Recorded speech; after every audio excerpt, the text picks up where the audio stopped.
Okay, hello there. So, I didn't want to let my phone charge all the way.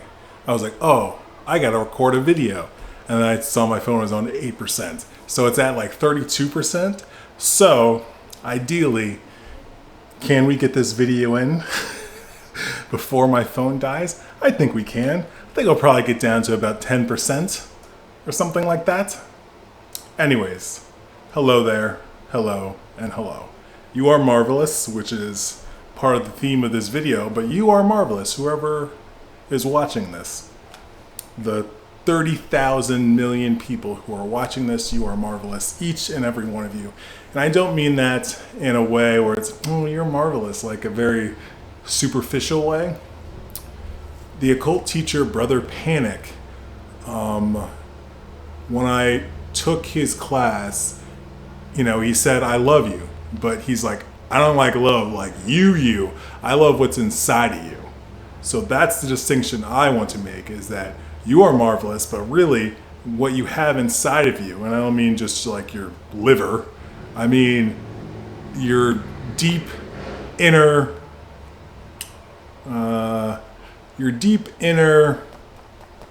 energetic mystery self. Let's go with that. That's what's marvelous. Yeah, cool, you got a cool haircut. That's cool too. But what's inside of you is marvelous. And there's a book called The Gift of the White Stone. Or Prolaria, The Gift of the White Stone. And the white stone is the seed indestructible that exists within everybody. And the seed indestructible is really the key of just transcending your humanity. And the seed, as the name would imply, is indestructible, and it exists within everybody. It's just whether or not you tap into it, cultivate it, develop it, have it grow. So you are marvelous. Your seed indestructible. So, as the title of this video would suggest, you are marvelous is the theme of this. And so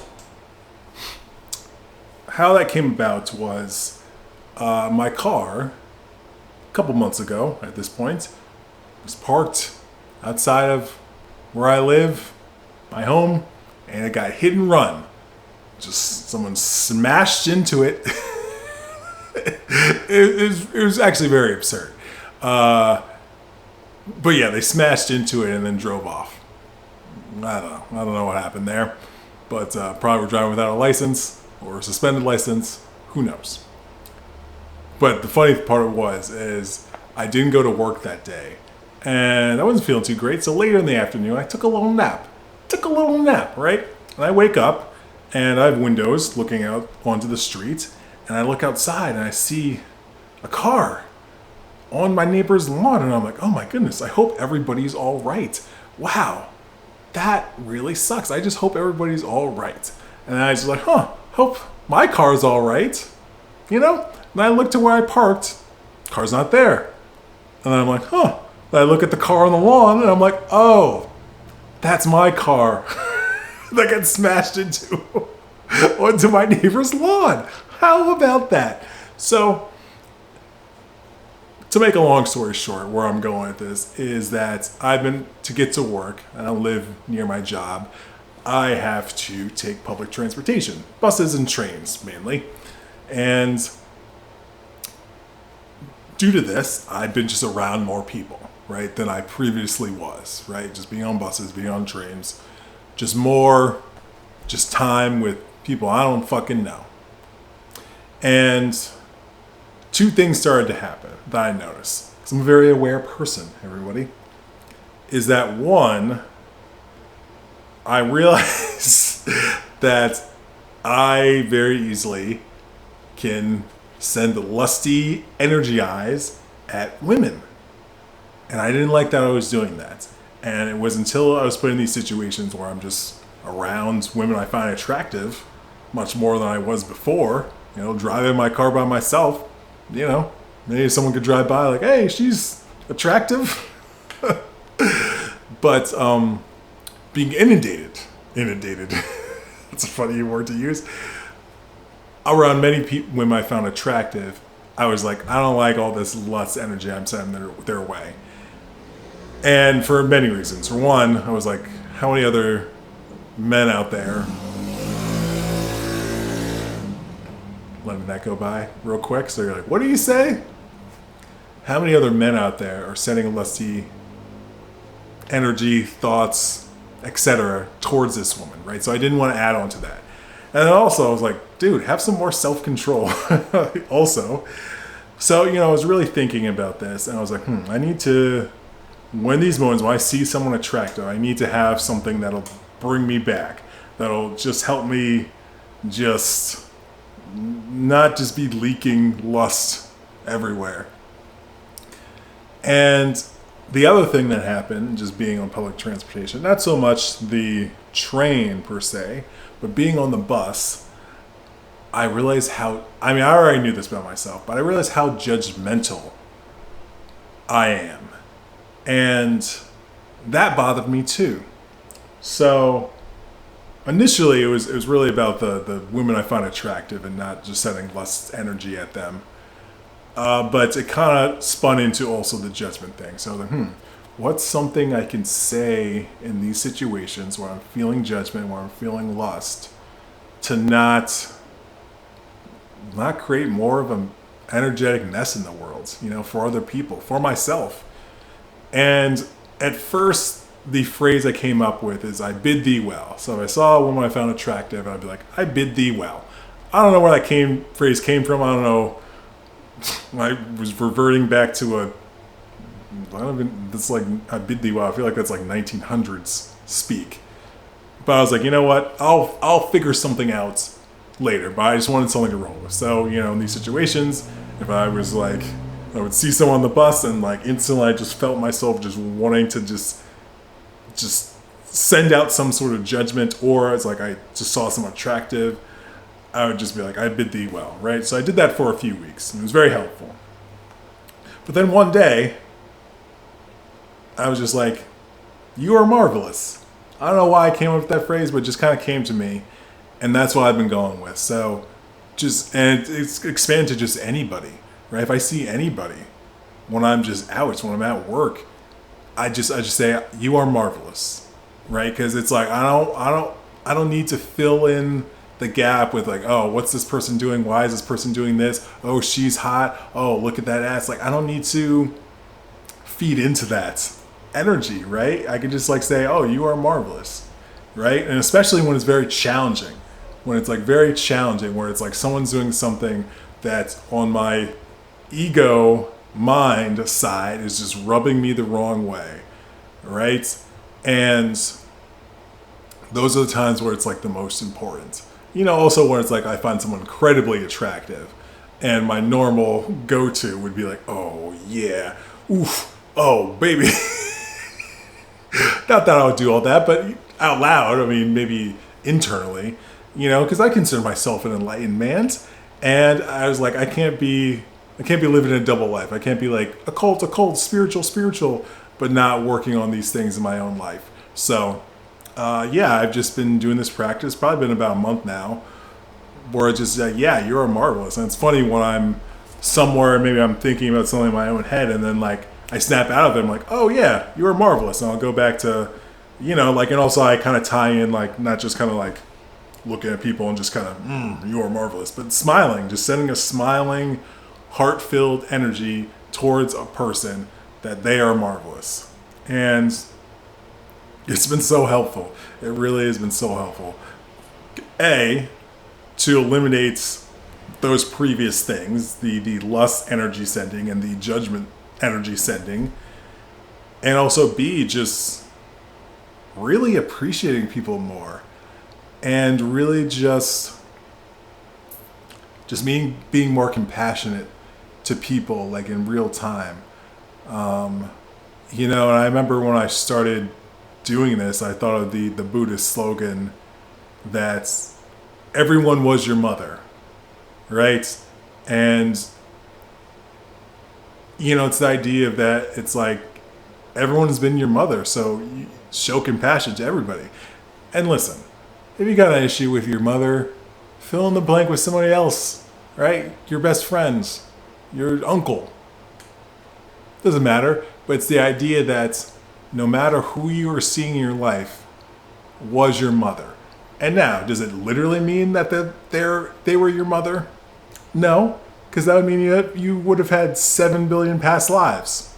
Maybe that's possible. I don't know. But it's not the point of the literal expression being true. It's just having the mindset of relating to everybody as they were or are your mother. And again, if mother doesn't work for you, use somebody else that it works for. But just having that compassion towards everybody. And it's very interesting when I have moments where I think about somebody and it's difficult for me to say you are marvelous, right? Like I watch true crime stuff. Someone murdered their whole family. It's hard to say you are marvelous, right? It's really hard to get that out. But it's like, there can't be exceptions. There can't be exceptions to compassion. There can't be exceptions to people having a marvelous seed within them. At least that's the way I view it. And, I welcome these moments where it's like Donald Trump. Ooh, he said Donald Trump. Oh my goodness. He's marvelous. Now, we're not looking at it at the literal earth, Malkuth view of someone who is marvelous, a good person, right? We're going way past that. We're looking at the seed that exists within everybody. And whether someone's tapping into that seed or not, that's another story. But they are marvelous in that essence within them. So I challenge you. That's why it's like, it's really a challenge to find someone who just really bothers you. Whether, start with your own life, or, it could be your boss. And really challenge yourself to tell that person, not literally, although I have started literally telling people that, you are marvelous. I hope you realize how marvelous you are. I've started doing that as well. But, silently in your own mind, with your own heart, finding challenging people and expressing that they are marvelous, despite whatever they are presenting to you. Because there's another Buddhist thing that I often think about is what was it? I can't think about it that much, so I can't remember it. Illusionary appearances, right? The idea that something can appear one way and actually be very different than we realize, right? And that's so much of our lives, so much of our existence is things seeming one way when actually they are a completely different way than they appear. And not getting caught up in appearances, And, in terms of the judgment, man, it's especially as a social worker, I kind of feel like a piece of shit where it's I see someone get on the bus and they're struggling, right? We could tell, they are homeless or don't have, they are giving the aura of instability, right? Drugs, alcohol, homelessness, it could be many, many different things, right? But yeah, in those moments, they're yo, you're marvelous, right? And my ego mind wants to be no, what the fuck is wrong with them?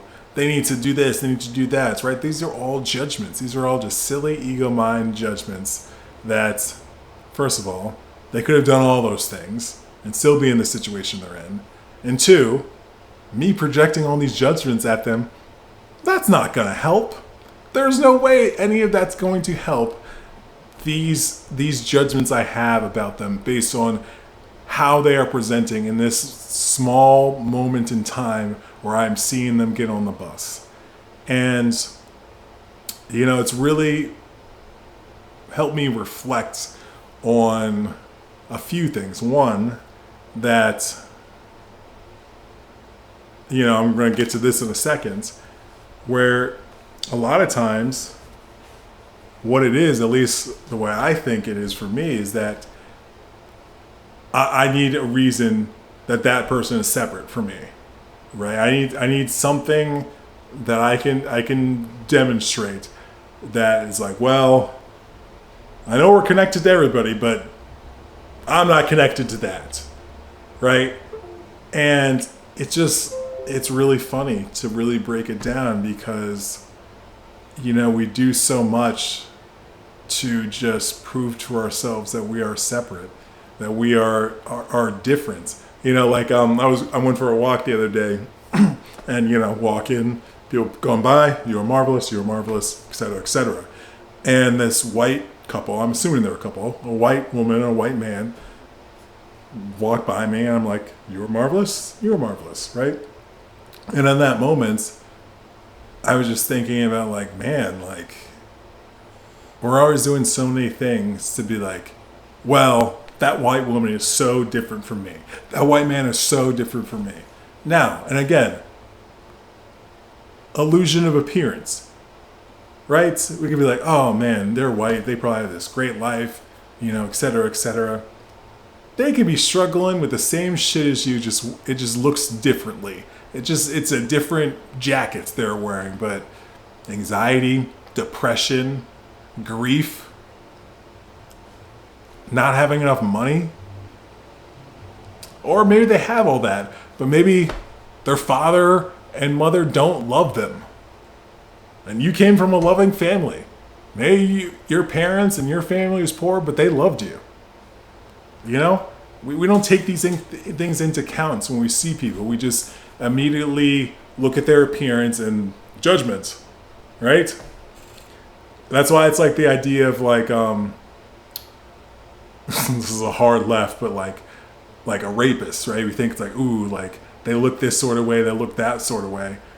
Well, tell all the women who it's like there was a dude in a suit who violated them, who looked so presentable and so like professional and still did that shit. Appearances are deceiving, right? Ordinary appearances are illusions. And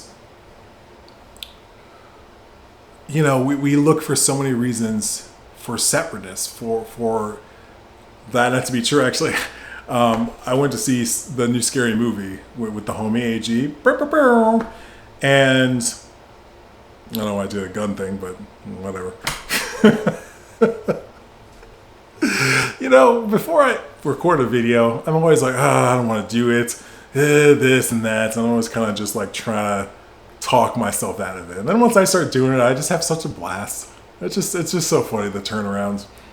But, in the new Scary Movie, there's a point where Anna Faris's character is saying like, oh, well, I watch Fox News, so I'm racist now. And Regina Hall's character is like, oh, girl, you're white. I assume you're all racist. Which is a funny line, and also is just kind of like a thing, again, about appearances, right? And just we're always looking for a way to be like, nah, well, that person's like that. Well, they look like this, so blah, blah, blah, blah. Like, you probably see me, a big black man. They're like, he's going to rob me or kill me or steal my PS5. Well, maybe I might steal your PS5. I might steal your PS5. I'd like to get a PS5, and you have one. I'm taking it. But our mind is always searching for a way to create separateness, and conversely, we're always looking for ways to deal with separateness. And the ways we deal with separateness aren't really, they're not popping. They're not, they're not really working out. Hold on.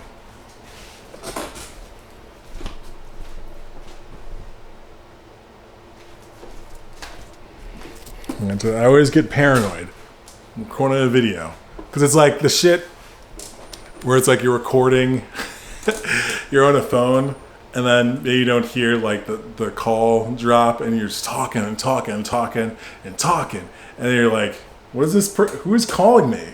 Right? Like I'm on the phone, and then that's the person you were on the phone with, and you realize like, oh wow, so I was talking for like 5 minutes and it just was going into the air. The person wasn't on the phone.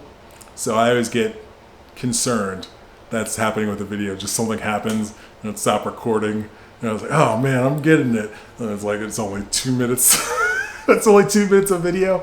So we're always doing things to deal with our separateness that really aren't it, and also convince ourselves that we are separate from other people. And it's just kind of gross. And that's why, again, I challenge people to just, when you see people versus before, and let me back up.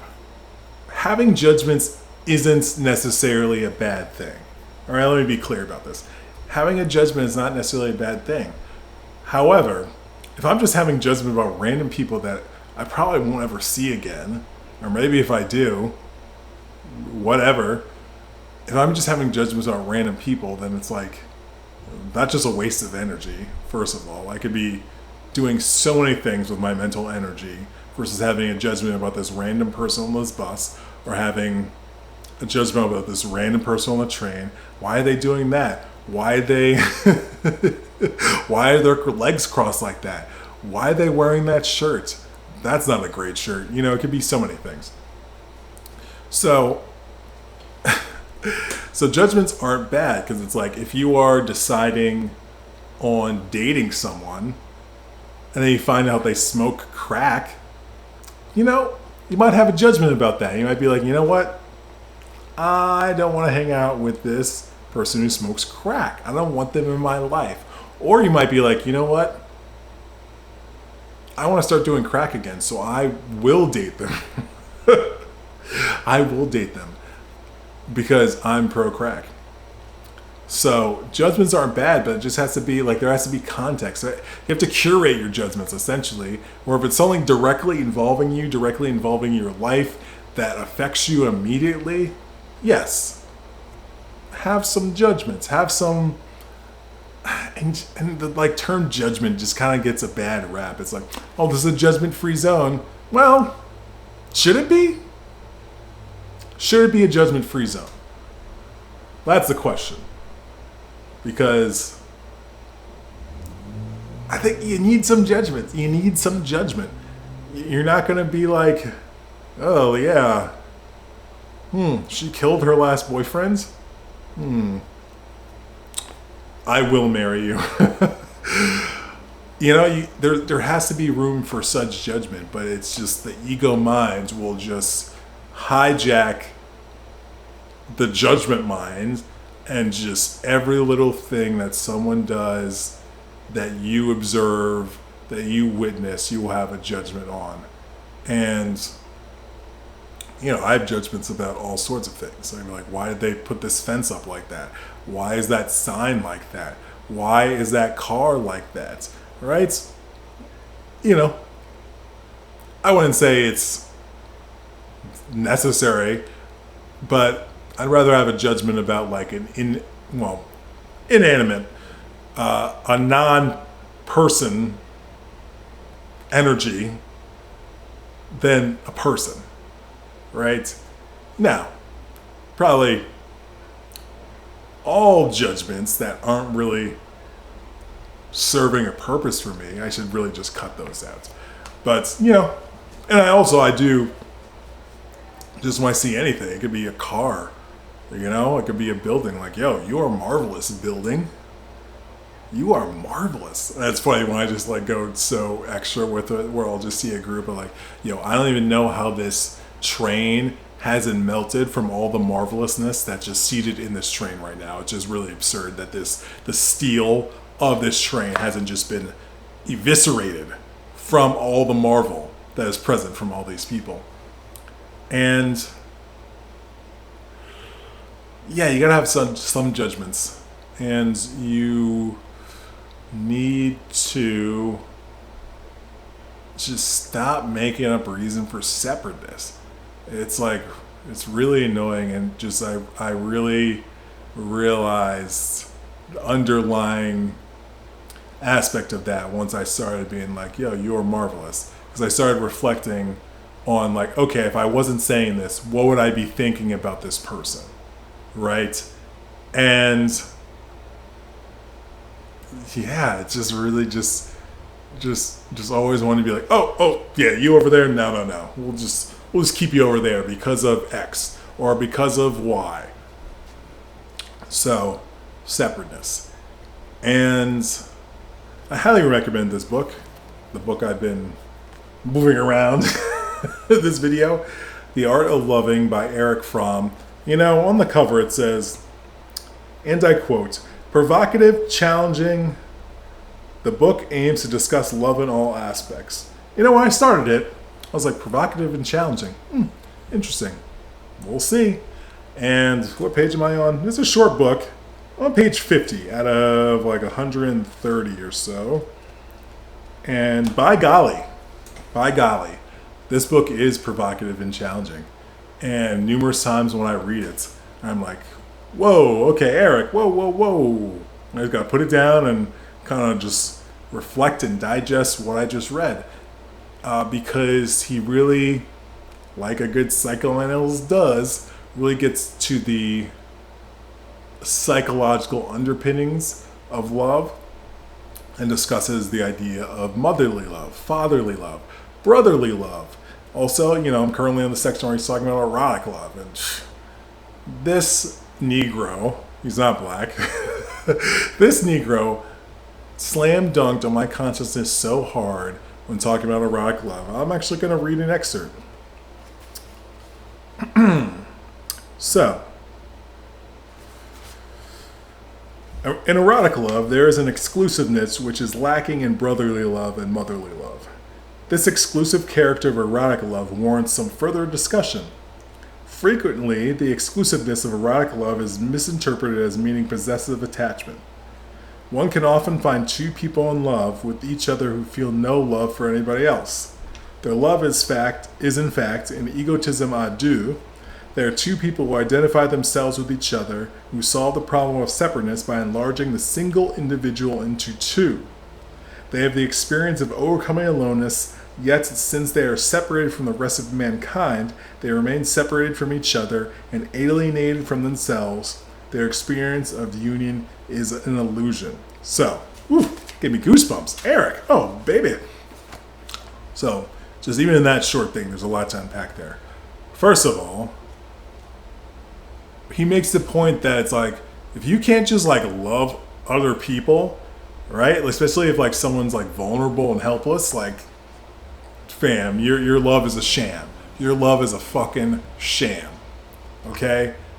Because love should be like the sun. It should shine everywhere. It shouldn't be like, we're only gonna give some love over here. You know what I'm saying? That's why like y'all religions, they're like, we're only gonna care about these people. It's like, what are you talking about with that shit? Are you kidding me with that? Like, y'all are just fucking scammers, right? Because it's like, love should shine on everybody. You know, it shouldn't be like, hey, oh no, this love is only for libertarians over here. Oh, hey, this is only Protestant love. Oh no, Catholics, no, hey, get that out of here, guy. No, fuck that shit, right? Love needs to shine on everybody. So, you know, he brings up the point, is like, yo, if you were just only in love with this one person, and you're like, fuck everybody else, sham, illusion. And also, like, it kind of talks about like the idea of codependency, right? Where it's like, you know, earlier in the book he brings up, you know, erotic love being a union, but it's still two separate people, but it's a union, right? It's kind of like an irony in that way. But if the union like really becomes as like two people being enmeshed with each other, right, in like kind of a codependent sort of way, that's also like an illusory union. So he really gets into a lot of other stuff in this book. Let me see if I have some highlights.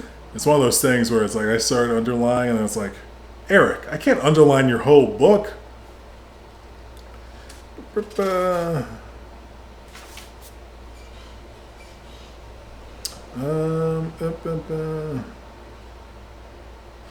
See, yeah, this is exactly the point I was just making. relating back to what I was just saying about the codependent, false union. In contrast to symbiotic union, mature love is union under the condition of preserving one's integrity and one's individuality. Love makes him overcome the sense of isolation and separateness. It permits him to be himself, to retain his integrity. In love, the paradox occurs that two beings become one and yet remain two. And this is a personal trap I've fallen into, where it's like you get into a relationship and you're like, it's like, yeah, it's like, then it's like you blow off friends. I'm not saying everybody does this. I'm saying I've done this before. But I know many people do this and have done this, where it's just like you become so consumed with that person that it's like you become like one entity, right? And it's not good, because you lose your sense of self. It's like, it just gets gross. Because you're like, oh, well, we're in love, so like this is what happened. No, that's not what needs to happen. And the healthiest way, I really don't know if I've been looking in the lens this whole time. I kind of been just looking around, maybe, I don't know, because I'm in the zone, people.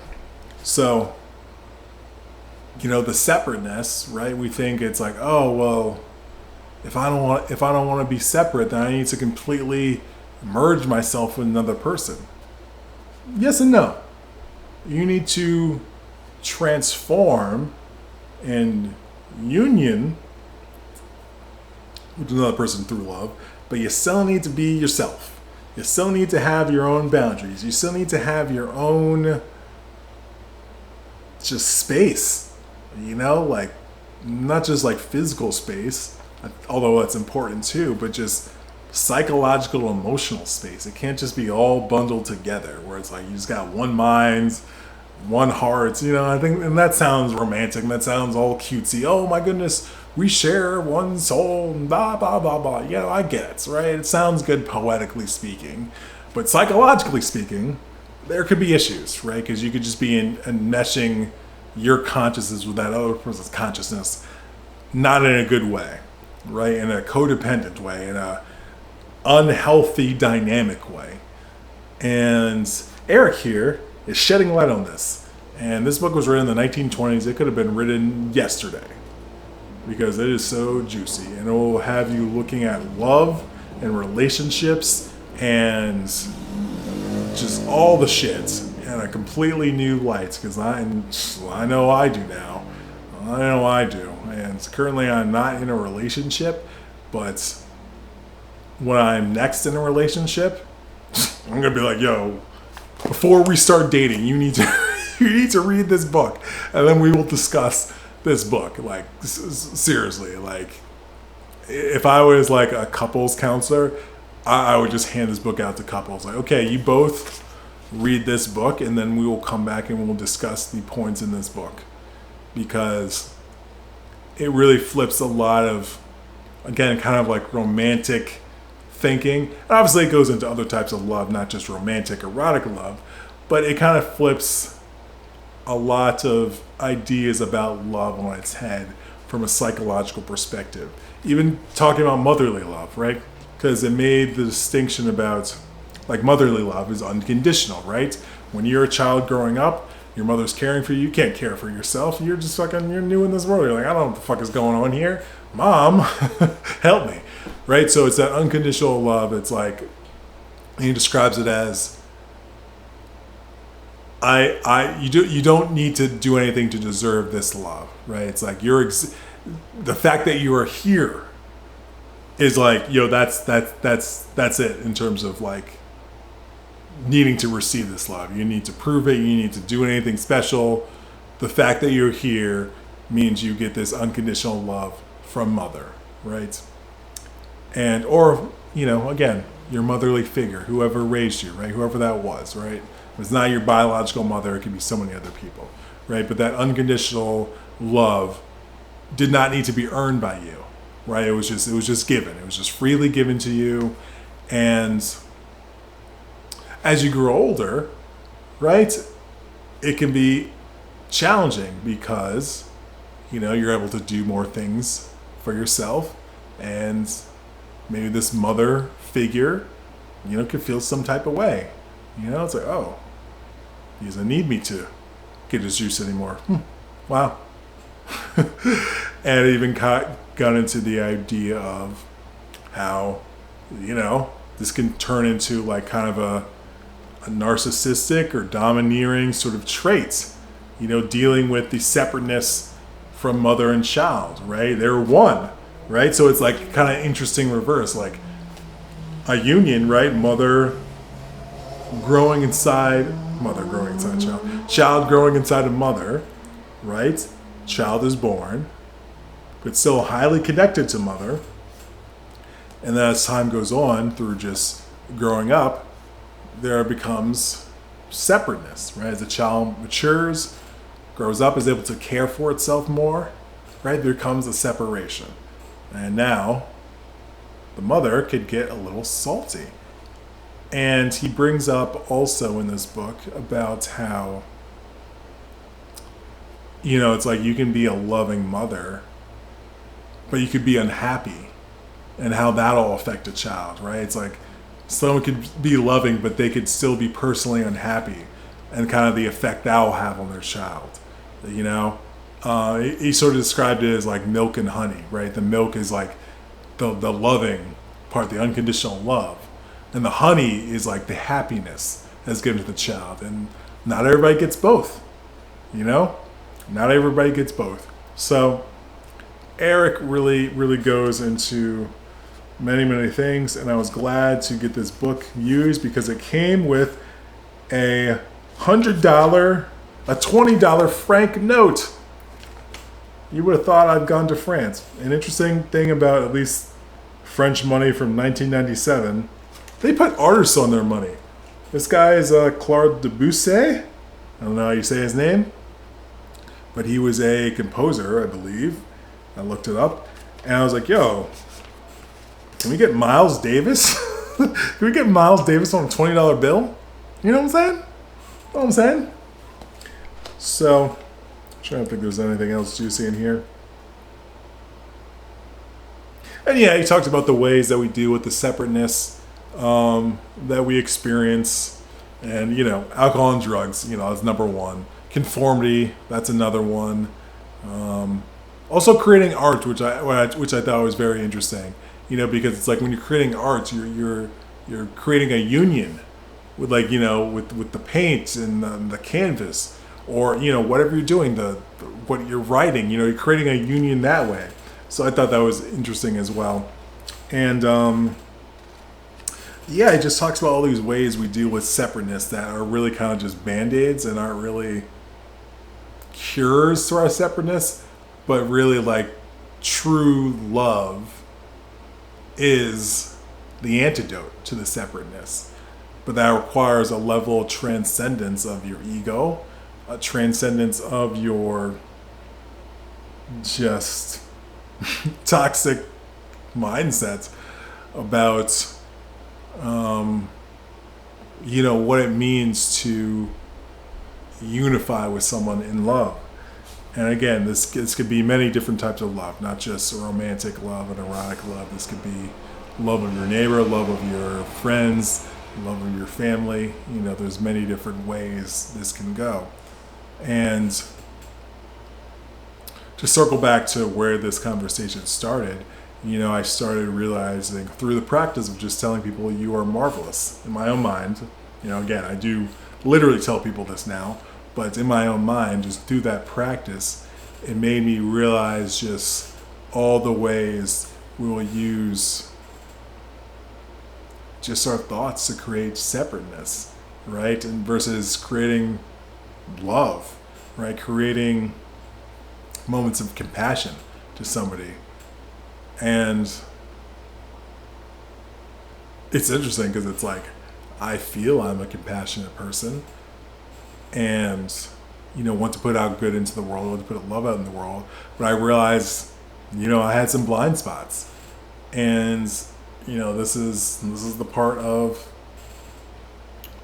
overcoming your humanity, right? Is recognizing your blind spots and when you're really erring and just creating more of a mess in the world, because the world could have a severe reduction in judgments, in lust, energy, reduction in